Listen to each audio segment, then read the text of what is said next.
Alright guys, it's that time of the year. We finished 2023 and I know I'm a little bit late on my tier list, but it's a new year. We gotta update the rankings for the different classes in the game of FGO. Now, if you don't know what we're going to be doing over here, this is essentially just going to be a tier list for all these Saber class servants. I like to break each class into their own video. That way they're more digestible. It's not going to be, a 4-hour video or something along those lines. And I also only consider what we have over here on the NA version of the game. That means whatever buffs or upgrades that a servant might have on JP, if they don't have it on NA by the end of 2023, it's not being considered for this tier list. A very good example would say be Reigns, who just got her buff over on NA, just from this last event that we have going on right now. When we get to the rider portion of the tier list, that's not going to be considered because I'm going to be considering the end of 2023, and it's going to be, a tier list kind of wrapping up by the end of the year. Where are we kind of standing? What is the power level like over here on NA? And obviously, as you can tell, we're going to be doing the Saber class one over here. Now, the rankings, I think, kind of speak for themselves. The pluses do tend to kind of confuse some people every now and then. That's just because there are certain servants that I've looked at. I've kind of preemptively looked at the list and kind of decided where certain people are going to go. I might swap them around as I'm kind of talking about it out loud. But there are some servants that I look at them and I'm like, well, they're not very good, but they do have some more usage than just a C tier unit, but they're not quite B tier. I'm not going to stretch it that far. So it's a little bit of a in the middle type tier.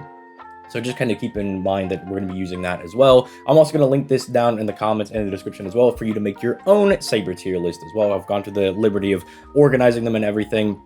Finally, gacha servants are going to be considered an NP1 because, in my eyes, you're not guaranteed to get even more than one copy of, say, Saber Artoria or, Saber Alter. I know a lot of people are still trying to get their extra copies of Saber Alter, much less even the first one. But the, 3 stars and below, those are pretty much going to be guaranteed NP5s. Like, as you're just kind of pulling, even on the front point gacha, you'll be able to get like Fergus NP5 or Caesar NP5. Like, it's not really all that hard to do. And, Hokusai is a free-to-play, gets considered an NP5 because, you're expected to farm all 5 copies of them and they're given to you for free just for playing the event. So just also keep that in mind that it shouldn't affect too much, right? But just in the back of your head, remember that the free-to-plays are getting that NP5 treatment because it's pretty much guaranteed for you to get them to NP5, whereas the gacha guys are being considered at NP1. Now, starting off very strong, we have Saber Artori over here, and this is just jumping straight up into S tier, which I think she is a phenomenal unit. Yes, she is pretty much all into the whole farming thing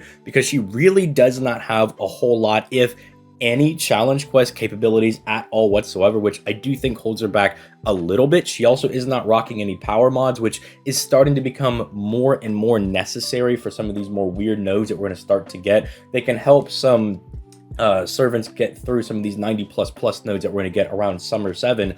And having those power mods is, kind of becoming a thing that you're going to be needing. She also doesn't really have any crit buffs or anything to let her power through in, like, face card if you have to rely on her being NP1. Or if you do want to bring her to challenge quest, she's going to be very reliant on, say your Merlins, your Koyan Skies to really give her those extra buffs of the power mods and the crit damage. But I think that's all of the negatives I can really say about Artoria because everything else is positive. She just does a boatload of damage and it's pretty free damage as well. Like, she's still, one of the highest damaging AoE Sabers in the game, and it's free.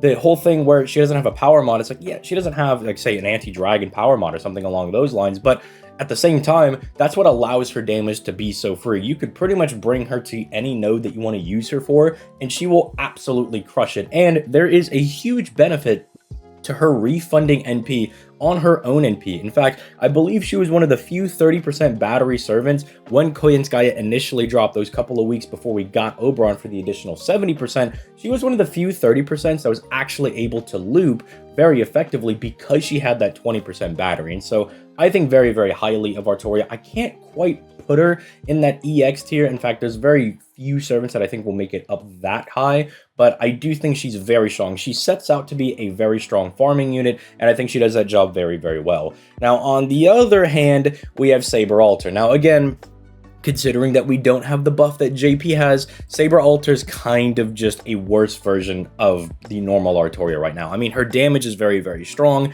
They did give her the battery, but even the refund on the NP is weaker. And until she gets that, I think it's this first skill that's the buff that allows her to generate more NP and actually compete with Saber Artoria as a looper and almost kind of take her position, arguably, until she really gets that, she's not all that great right now. She's really missing a lot of buffs. If you want to try to use her, obviously, I'm one of those guys. I've been bringing her for the current event like all over the place just because I want to use Saber Alter, but you do have to know that you're using kind of a weaker version of normal Artori over here.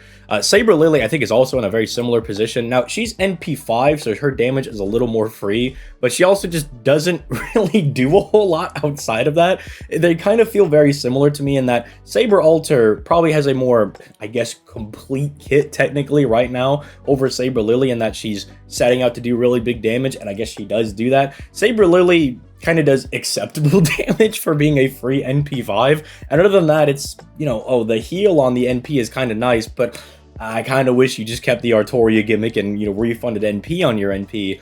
And then, I mean, sure, she gives like NP gain to the party, and that's kind of nice. You know, I like it when the DPS can support the supports with things they actually can use, like NP gain, instead of giving them an attack buff, because that's pretty useless for your Merlin. You know, you'd rather him get NP gain, but I don't know, they just feel very similar to me in that they're both just kind of worse Artoria right now, but they will definitely get a lot better. Well, I mean, she will get a lot better. I don't know really much about Saber Lily. Then we move down to Nero. I'm sorry, I love Nero a lot, but she's just too RNG, man. It's just too much RNG when you're using Nero. Are you fighting on a waterside battlefield so you can get the arts buff? Does Imperial Privilege proc? Yes, she does have the battery. She has the triple guts, and those are very fun. She's very fun to bring to quests, right? If you want to bring her to a challenge quest, it could be like, all right, we're pretty much just playing RNG lottery within our, you know, lottery game, our gacha game over here. You know, trying to see if we can get some of these different buffs, and it's fun. Very admittedly, it's definitely different from using a more guaranteed, you know, dedicated DPS who you know is going to run in there and crush things. But unfortunately, fun isn't always going to be the best thing when you're looking, you know, objectively at how strong some of these servants are. She's good. She's not going down into don't. She's not that bad. But I just think Nero doesn't really have a whole lot of purpose right now. There's not a whole lot that you can use for her. I guess I'm kind of convincing myself that maybe you could at least bump her up here, because she's kind of like the arts equivalent of Saber Alter in my eyes, where she can do really good damage if you get the Imperial Privilege to proc. The battery has to be some type of useful. You know, having that is good. Triple Guts is always going to be very nice, because it does just kind of extend your life a little bit if you want to bring her to a challenge quest. But yeah, I don't think she clearly can clear much higher than that. All right, Siegfried. Okay, Siegfried right now, he's very unfortunate, because when Trom comes out, this guy is going to be nuts. They give him, you know, a very, very strong skill buff. But until then, I still think Siegfried kind of sits in like a nice gimmicky position, kind of in that B tier, which is going to look very baffling to people who just kind of skip to the end of the video to see that Siegfried's right there. They're like, whoa, is Siegfried better than Saber Alter? But he has a gimmick, and he does the gimmick very well. Being effective against dragons is very, very strong if you do want to use him for those purposes, as dragons are not only very common servants, but they're very common enemies, and he just does his job very well. I mean, his NP gain, even with the buff, is leaves something to be desired. We'll say that, to be the very least. But, you know, they at least gave him the Buster buff with the last Apocrypha event, I believe.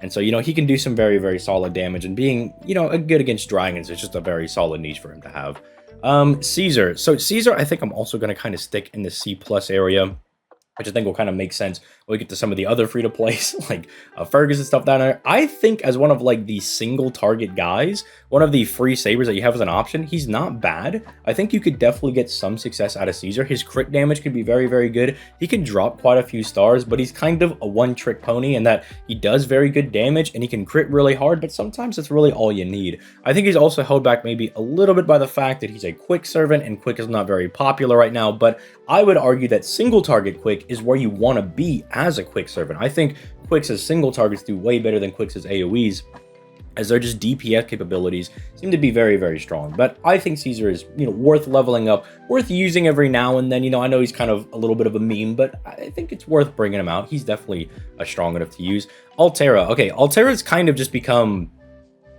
like, arguably like a little bit worse Artoria, because the balance between the two is that back in the day, Altera did more damage but didn't have the battery, whereas Artoria had the battery but didn't do as much damage. But now it's just, they both have the battery, they both do damage, it's just Artoria just does it better. Like, she just does everything Altera does better, which is really unfortunate. I mean, Altera does have crits and everything, but aside from that, it's really not enough to bridge the gap between the two of them, which I would love to see them give Altera some other buff. You know, she can have an anti-man power mod. She's supposed to be Safar, who like wiped out it. Maybe it could be anti-divinity because she also took out all the different pantheons in Extella, so maybe we could do something like that. But until they give her something like that, she's probably going to be relegated to just being slightly worse Artoria, but she's still good. I think she's still very strong. The damage you get out of Altera can be very strong. The crit damage buff can be very nice if you're using her in a farming setup and you need her to get that face card crit to finish off the enemy, especially in 90+.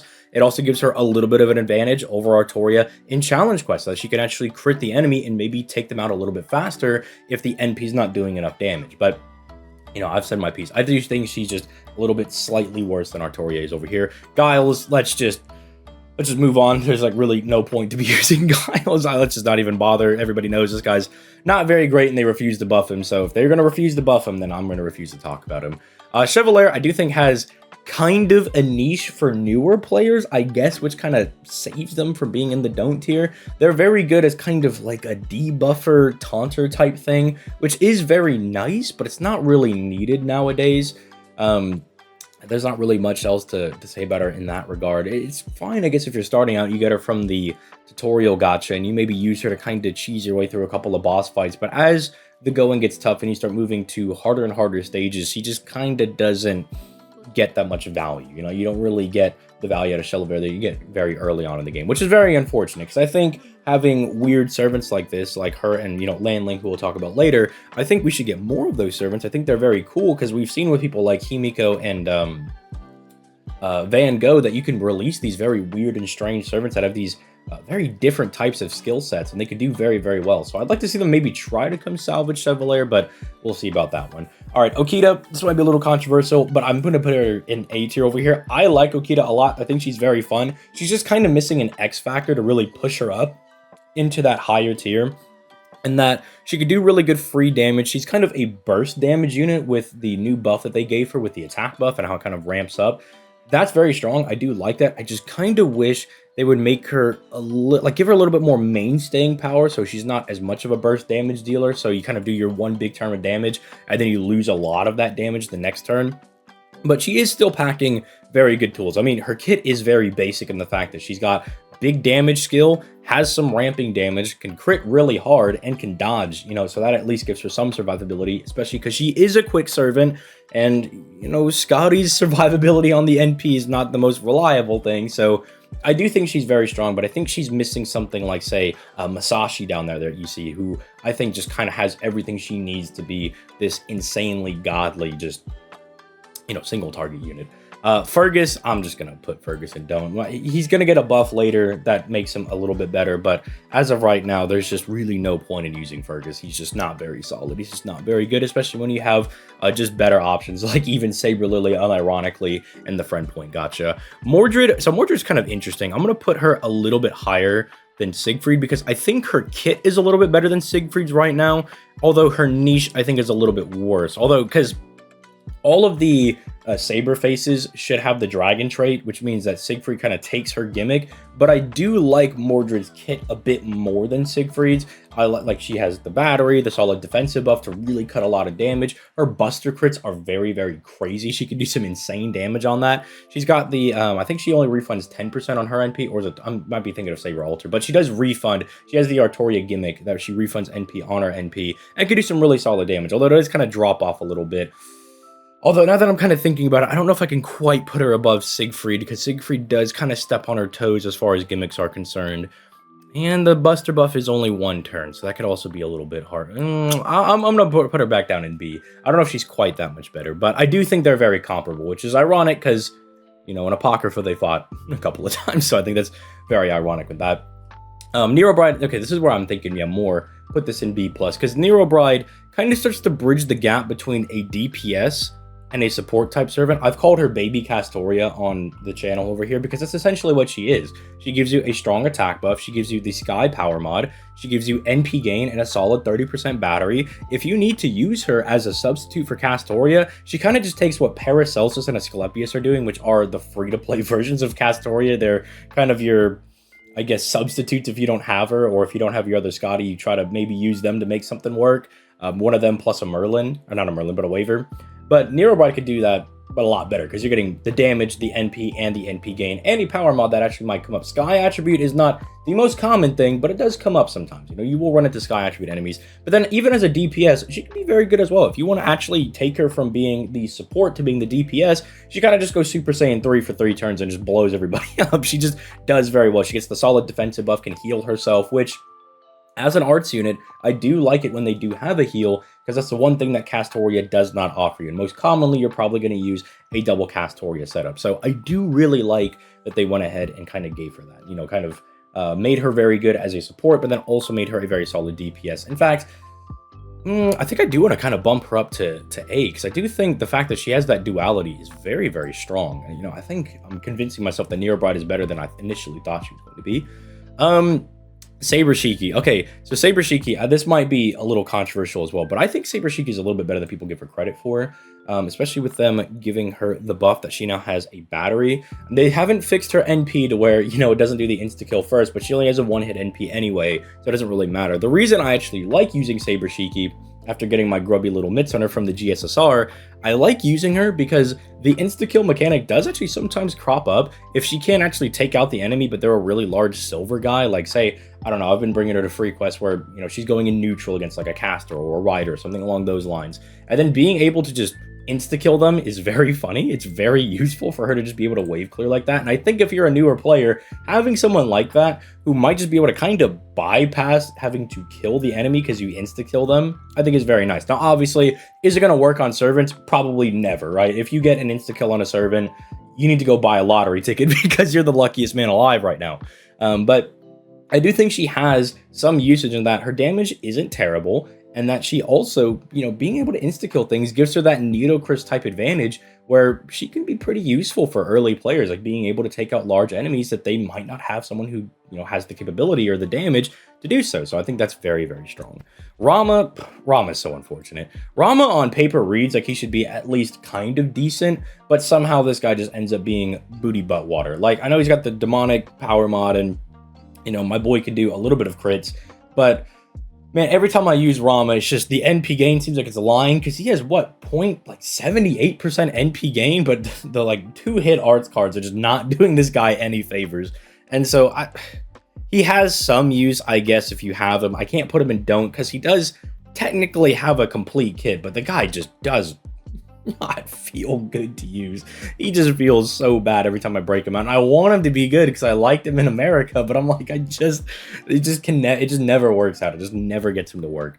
But speaking of a single target who does kind of work, would be my boy Lancelot. Now, I am only going to put him in B tier because I know a lot of people really do like Lancelot. But remember, this is him at NP1. And at NP1, his damage isn't the greatest. You know, I got to remove my bias that my Lancelot is NP5, and that boy, he still kind of does wet paper towel damage, but NP1, I still remember when I first got him, not the greatest, but his skill set is very simple and straightforward. I do like it. You can almost kind of view him as the prototype version of the arts version of Melusine, right? When you use her in Ascension 1 and 2, because he kind of does the same thing. Gives himself the 30% battery, drops some stars, sucks them up, gen stars every turn, gives himself crit damage, and then you just keep smacking the enemy with the NP, and they take more and more damage every single time. It's a very simple servant to use, and I think there's power in just not having to think about the skills. You just pop all the skills and then just rip and tear through everybody, right? It's pretty solid, I would say. I really do like Lancelot, and that he's very new player friendly. You just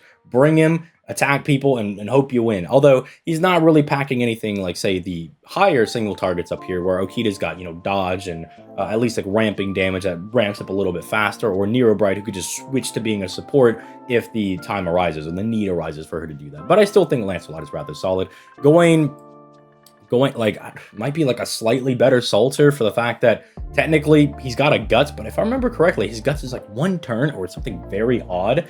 I mean, yeah, sure, he like drops his stars. He has the sunlight buff that's permanent now, so his damage is a bit more consistent, but let's still be honest, Gawain's not all that solid. Gawain is really hurting to be a little bit better. Bedivere over here, I think is pretty good, especially after his buff. I'm going to put him a little bit higher than Lancelot. And I do just remember that Bedivere's story lock, so I'm not counting him as an NP5 servant because you have to go into the story gacha or wait for a specific raid upon him. But even at NP1, I am very well versed in the Bedivere, you know, NP1 matches, because I did a video on that like a month ago where it's like, no, NP1 Bedivere is still really, really strong. He can still do some very good damage. And he just has a very nice kit going for him, you know, solid battery, NP gain for everybody, NP damage for everybody. Defense can be very nice if you're into just face tanking memes. You know, you just want to give yourself 100% defense. He could be into that. He's just got a really, really strong kit. And then his damage is just even fine at NP1. NP5 obviously gets a lot better if you can get an NP5 Bedivere. But NP1, it's still fine. And I think I demonstrated that a couple of months ago when I did the NP1 Bedivere video, where it's like, nah, NP1 Bedivere, he's still a little too good. We gotta nerf him. He's a little strong. But yeah, definitely a huge boon, I imagine, to most players, especially the free-to-plays that you get this guy for free. Just a very, very strong servant. All right, Liz. They gave you a buff. You didn't really change very much. They made the third skill, instead of it being a 100% battery that you have to sacrifice, they made it a 50% battery, which, you know, is nice, but I kind of see it as, I guess, kind of the Nero, but worse. And that Nero, at the very least, you know, even if you miss the attack buff, you might get the defense buff. And at the very least, you're still getting the heal, you know, and you're still getting the battery, if not getting the arts buff, and you're still getting the triple guts. So, you know, there's not as much RNG, but it is still there. Liz is all complete RNG, and you have no way to pick what buff you're getting. If they make it to where you could pick her buff, she wouldn't be broken, but she'd at least be way more usable. Because let's say you want the Buster buff, but instead you bomb the stars, and you're like, well, I already had 50 stars. I don't need 100 stars. I don't need those right now. Or I needed the party-wide invincibility to stay alive. You know, if you're able to choose that, it would give her a lot more utility, and I think she'd be way more usable. But unfortunately, as it is right now, not very good. But let's talk about a really good one. Whew. Let's talk about Masashi. I think I'm actually just going to rename this one EX, and I'm not going to have the separate EX tier because that might be a little too confusing. So let me just get rid of that. Plus S tier and FGO, nah, it's always EX. Masashi over here. Masashi just gets better the more I use her. The fact that, one, she is a moon cancer and alter ego killer is phenomenal. I know that it's a little bit rarer. It's not going to be a power mod that you see all the time, but when it comes up, let me tell you, when you get to Lost Belt 7 and you see a bunch of alter egos running around, you know, I think there's only one or two, but there's one that's a little bit annoying, and when you pull out your Masashi and beat her up, or you pull out your Kama, but, you know, we all know Kama is also going to be an EX when we get to Assassins, but when you pull her out, insane. They haven't given her the 3-turn dual hit buff. That's just going to make her even better in my opinion, but it's still very nice that she even has a buff that's that good. Hits are so, like, intrinsically implanted into FGO as one of the most important things, and the fact that they let her double her hits is insane. It basically makes her arts card just say, give yourself over 100% NP, right? Just give yourself all the NP you could ever want. And then the fact that she can double her hits and also double her star gen means that for a turn, she can drop a decent bit of stars. Not crazy. She's not Jack or anything like that. You know, she's not an assassin, but still enough stars to kind of play around with. She has good survivability in the fact that she has the invincibility and can cleanse her debuffs, and she just does really good damage on top of all of that. The only thing that I really have a problem with Masashi is that a lot of her buffs are one turns. Like the Buster buff is only a 1-turn buff, but it looks like they're retroactively going and fixing that. Like they're making the double hit skill 3 turns later, which again, Masashi still is up here in EX. I still really like her. It's just when they give her that buff, you know, she'll be even more solidly put in EX. And so I just think Masashi's great. I don't think I really have to sing her praises all that much. Arthur is one of the reasons I have a C+ tier, because I think Arthur has a niche in fighting super large people. He has a battery. He has a 3-turn Buster buff, even though his damage is still really bad with that. And he could do some pretty solid crits. That's about it. I don't really think there's much else I could say about him, which is unfortunate because I like Arthur a lot. But unfortunately, I mean, I brought him to go fight the Koya and Skya raid. She's super large, and Lad over here was not doing very good. It was very, very disappointing. So, I don't know, but technically he's got a niche. He does have a battery. You know, he can do pretty good crits, so I guess he at least gets himself out of C and goes into C+, but I ain't getting him much higher than that. Suzuka, I think, also kind of vibes around here in, like, the B area. Suzuka is kind of just a very general good type of servant. Nothing super crazy, nothing super insane. Her star gen on her NP could probably be a little bit better, because it seems like they really want her to kind of be like an Iskandar or like say like an Emmy, like a Buster servant that's able to drop a lot of stars on their NP, but she just doesn't drop as much as you would want to. But her kit is still solid enough, right? She just got like a little bit of everything. I would like if they would maybe give her like some type of buff in the future, but you know, having sure hit is nice to get around some boss enemies if you want to use her for that. The NP over time is very nice sustainability. The NP damage and Buster buff combo is always going to be very good. It's why, you know, people like Karna can still do respectable amounts of damage. But I can't really give her much higher than that. Like Suzuka's fairly respectable. That's about it. Same thing for Frankenstein over here. I think she's one of those like single target sabers that kind of gets overlooked a little bit. I'm actually going to gas her up a little bit higher than Lancelot. I don't think she's quite on that Okita tier, but she's got more tools than what Lancelot's rocking. And if you've used her, you know she's very solid. She has demerits where it's like, oh, take 1,000 burn damage for 1,000,000,000% NP gain, or for a big attack buff and stuff like that. Like she can, as I said with Lancelot, kind of rip and tear through people, but her refund I found is a bit better. And, you know, she's just able, like, she just has very, very good skills. Like, she's just very solid overall. Just kind of what I would consider the better version of, like, a 4-star single target if we're comparing her to Lancelot. So, that's how I feel about that. Yugioh, so Yugioh's very weird for me to, like, kind of put on here, because he's a burst damage servant, but he can do his job very well. He can crit fairly well. He can refund very easily. It's just, the issue that I find with Yugioh is that the first NP does a lot of damage, and then he can refund 100% back pretty easily. Like, you could do some arts crits, get all his NP back, and then be chilling. And then the second NP just doesn't do as much damage because you've already lost most of your buffs, but I still think he's solid enough to warrant being in like the B tier area. It kind of, him and Lancelot are two sides of the same coin to me, where Lancelot's just very good. You pop all 3 skills and you just try to go hard for 3 turns, whereas Yugioh is more like you pop all the skills and then you try to just, you know, obliterate them with the first NP, and then hopefully the follow-up NP just does enough damage to take him out. He's strong. He's not like weak or anything. I can't put him in like C or anything because he does have a very strong kit. Unlike Bum over here. Okay, Sigurd is really hard to rank because Sigurd has very strong buffs. It's just so wonkily built. Like, he does have the strong Buster buff. He does have an insane 100% crit damage buff. He's got debuff immunity. He lowers charge on the enemy. He is super effective against dragons. All things that are pretty solid. Like, they're really good, but I don't know. Just the guy is just not very well put together. Am I gonna get called a fraud for trying to slide him down into C tier? Because I just don't think Sigurd's all that great. Like, if you're asking me, would you rather bring Sigurd or Lancelot to just a normal Lancer fight? Would I rather bring either one? It's honestly a coin toss. It's like, I don't know.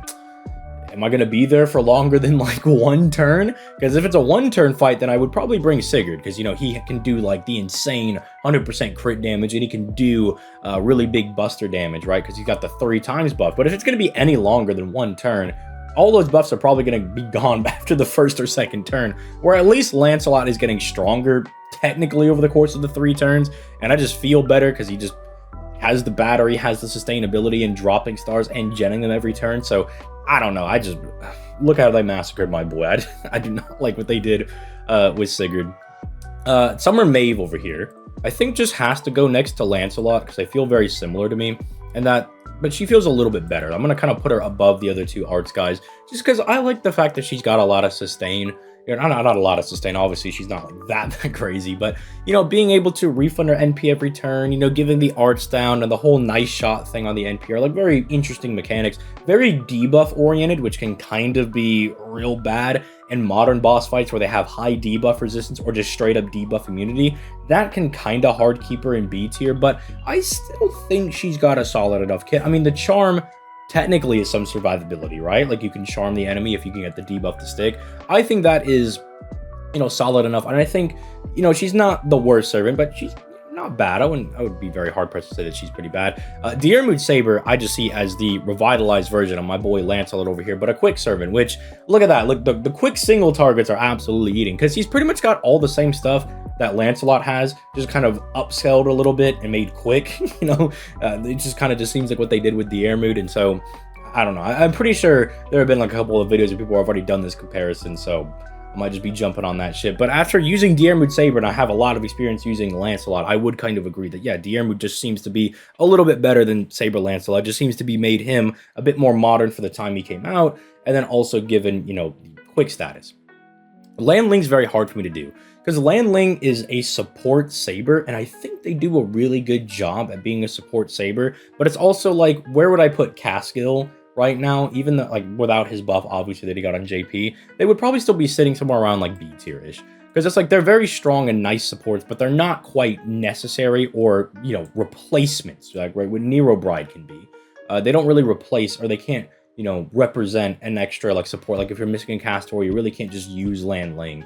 And I think that always will really come down to the fact of, like, not giving enough battery or any battery at all to some of the other DPS units, which they really are going to want to need in being able to, you know, like, loop or fire their NPs consistently in a boss fight. So I think it's very good. I think he's a very interesting unit to use, especially with, like, the debuff chance up. I think that can be very nice. Or not the debuff, but the buff success rate chance up. For people that say have, like, Imperial Privilege, you know, you use it with Nero, you can more guarantee that problem that we were talking about earlier. But I don't think it's quite necessary. I think they're fun if you want to break them out, just not all that crazy. All right, Benny Enma. I actually think Benny Enma's pretty solid. I use Benny Enma quite frequently over on JP, and I think it's just the fact that she's got a skill that's pretty much dedicated to debuffing the entire enemy, and she has a skill that's tailored to buffing the entire party. She's got what, it's the I think it's the evil and chaotic power mod, so pretty much anybody that's a little bit rowdy, she's gonna go Gordon Ramsay them, and I think she just does a very good job at it. I think of, like, the 3 single targets we have in here, she would probably be in the middle as far as most consistent goes, because Okita is definitely like a burst damage DPS. And then Nero Bride is kind of like a consistent 3-turn, I got all my buffs, and hopefully we beat the enemy by 3 turns. If not, maybe I pivot to being a support. She's a little bit weirder. Whereas, like, Benny Enma is just very consistent. She will kind of give you the same performance every single time, and I really appreciate that in a unit for being consistent. Lakshmi Bai is very, very strange, because I want to put Lakshmi Bai in B, but the problem is, if you are an AoE unit in today's, you know, modern era, and you're not able to loop, that's kind of a prerequisite. You kind of need to be able to do that if you want to be considered a good unit, even if you're, say, an offensive, like, CQ or boss killing AoE, like, say, Takeda Shingen, who just came out on JP for the Guda Guda event. He's definitely more of like a CQ guy rather than a farmer, because his damage isn't super high, but at least he could still loop if you need him to do it. He can still get the job done. The fact that Lakshmi Bai just seems to struggle with looping is a bit ridiculous. Like, I think it's a bit ridiculous moving into the modern era, and it's just like, I can't really put her into that B tier. I like what she's doing. I think her just kind of gassing up the party and kind of doing a lesser thing of what, like, Lan Ling is doing with the buff success rate type stuff, I think that's very strong. But it's just a big fat L if you are an AoE and you cannot loop. That is just something that is an unfortunate reality about FGO currently, is that if you're an AoE and you can't loop, it is huge docs on your report card. You need to be able to get that done. Which is contrasted by little old 1-star Saber over here, Jason, who is just baby Muramasa, right? It'll never make me not laugh that Jason over here can essentially just be the free-to-play version of Muramasa. And I think it's like wave 2 or something, Jason actually has higher damage than Muramasa. It's something along those lines. Because I remember when Jason dropped, people were like, no, you don't need to use Muramasa. Your NP5 Jason by, like, turn 2 does more damage or something. I think that's without Muramasa's first skill buff, though. Like, let's not get that twisted or anything. But yeah, Jason's definitely making it up into that B+ tier. He's like a secret 4-star servant for free-to-plays, because this guy, if you don't have a good looper, you just bring Jason, because Jason just ramps up. Like, his skills, the other two, sure, they're Argo-related lore skills that give you a dodge and, like, a heal and all that. But realistically, he just stacks the arts on his NP, gives himself the attack buff, and because he's just super useful, I mean, even to, I would say, like, Dolphin players like myself, I'm not exactly a whale, but even to me, like, I'll still break out Jason, because Jason's just good. He's just solid enough to get the job done, and I think that warrants him some points. Saber Hokusai. Saber Hokusai, I gotta put her next to Okita, because she's essentially just the arts version of what Okita does, and that they're both kind of burst damage units, but also Hokusai has the ramping up over time type of thing that Okita has, where she can, like, do some very good ramping damage. But then also, you know, having the battery is very convenient. Being a free-to-play NP5 also gives her a little bit of extra damage. I might slide her over just a little bit there, but I don't think I need to sing the praises of Saber Hokusai. I think everybody knows she's pretty good. Saber Astolfo. Saber Astolfo, I really want to slide into A tier, but I just have some problems with the NP gain and, like, the NP refund of him sometimes. It seems to be very inconsistent every time I try to break him out and go test him on like a boss or something along those lines. where he will sometimes absolutely crush it. He'll just destroy the stage, and I'll be like, this guy is clearly like an A plus tier unit. And then sometimes I get B plus performance from him, or I get like Rama tier refund, and I'm just sitting here shrugging, being like, Astolfo, what happened, man? What happened, bro? And I mean, he's got good stuff. I mean, like the triple dodge is good. The fact that he could just stun everybody is also very strong. I really like the unit. It's just sometimes I just get real bad performance out of him, and you know, maybe I just really suck at the game, and that's why it's teetering like that. But I don't think so. I think FGO is not all that difficult to, you know, kind of get very good at. I mean, it's a very simple game. You know, you're not playing Arc Knights or anything over here. And so I don't know. I just think it's something with the unit where it just doesn't have that, you know, that crazy performance, or he just doesn't have that consistency. Unlike my goats, the Dioscuri twins, who I really want, for my bias, to put them in EX, but I think the highest I can get them is probably like top of A tier. And some people are going to be scratching their heads being like, ZTL, have you lost your mind? Look, hear me out. These guys are great. First of all, they have a skill that makes their arts cards quick cards and their quick cards arts cards. That's crazy. So 4 cards in your deck are all the same thing. They've got a very solid burst damage skill, giving them attack and NP damage. They get everybody a dodge. They have Pierce Invul and Pierce Defense on their NP, so just you can run, you can hide. Doesn't matter. You're getting smacked in the face. I'm going to even be convincing myself that they might go into EX tier. I absolutely love this unit, but I'm going to hold out. I'm going to see to where everybody else gets placed, because I don't want too many people in EX tier, because, you know, you can't have like 500 units up there. Not everybody can be EX good, but I think they are candidate to being able to get up there. I think they're very strong. You know what? I'm just going to put them up there right now. And if I start putting too many people in EX, then I'll bump them down. But I think they go the distance. I think they can make it up there. Unlike Saber Tomoe over here. So, Saber Tomoe, I'm going to slap her up in B tier. I don't think she's like bad. I mean, I think a lot of people get mad about, like, it's like the Hawk skill that, you know, paralyzes her after 3 turns. You don't need that if you want to use her as a farmer, but even then, her farming capabilities aren't great. I don't know why, like, oh, I know why you try to use it, because I try to use her for that, because I love Tomoe, but I don't know why you would try to use her when you have someone like Jason available to you as a free-to-play. You're probably just better off using him. If you want to use her in Challenge Quest, she can be very fun, because it's like, oh man, I got 3 turns to really get this done, but even then you could probably just debuff cleanse the stun off of her with, say, like Cast Warrior's NP or something along those lines. But that will still mess up your chains, because the debuff cleanse applies after the chain has been resolved, so you'll still get the chain error, which is a little bit annoying. But I do think you can get some nice usage out of her. I don't think she's bad, but I think she's very wonkily built. I think she's very strange. Probably close around here to some of the other arts guys over here, I would say. Watch, okay, I definitely think she's closer actually to like a Suzuka rather than being closer to like a Siegfried, who actually has a really good gimmick. Saito just kind of feels like Art Okita to me. Like, nothing super special, but he's just kind of like Art Okita, you know? Just good solid damage. Doesn't really do anything very special, but he's just kind of solid all around. There's not a whole lot I can actually say about Saito. He just does things rather nice. I mean, I'm trying not to be biased because of the Virgil memes are very funny to me. But I do think, like, seriously, he is just kind of a nice, solid guy. I think you can do some really good damage with him. I think that also goes for Cake Pop guy over here, who I think people are probably going to be surprised that he's this high. But look, the Oni demonic power mod thing I think is very, very strong, especially if you're going to go fight an Oni, which, you know, we'll probably still keep getting more Oni enemies, you know, throughout the course of the game. If you ever have to go fight, you know, Shuten Doji, he'll absolutely obliterate her. And demonic is common enough that I think you can get some value out of it. And I think you can do some very nice crits with this guy as well. Like, they just both feel like very solid forces that if you pull them, you can get some nice novel use out of them. But they're not going to be the craziest guys that you're ever going to pull. Ibuki. See, Ibuki, I want to slap her in EX as well. See, that might be why I have to bump Dioscuri down, because Ibuki, I think, is really good. Like, looking at the rest of the tier list, like, I could definitely see that, like, Muramasa and Ibuki are going to end up in EX tier, because they're both very, very strong. Muramasa is probably the strongest unit that we have, like, probably one of the strongest Sabers we have at this current point. Just having the 50% battery, stacking NP damage and arts damage is very strong. His NP gain has been made a little bit more apparent, that it has a little more desirable room to grow now that Takadu is out, but I still think Muramasa holds his own.